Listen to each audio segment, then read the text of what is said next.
قربانی کرنے کا فائدہ۔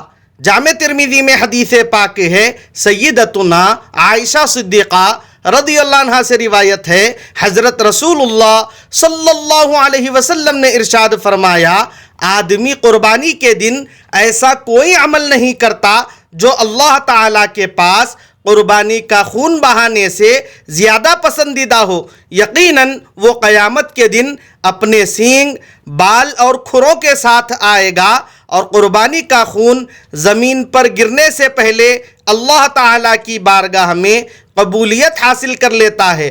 تو تم خوش دلی کے ساتھ قربانی کیا کرو۔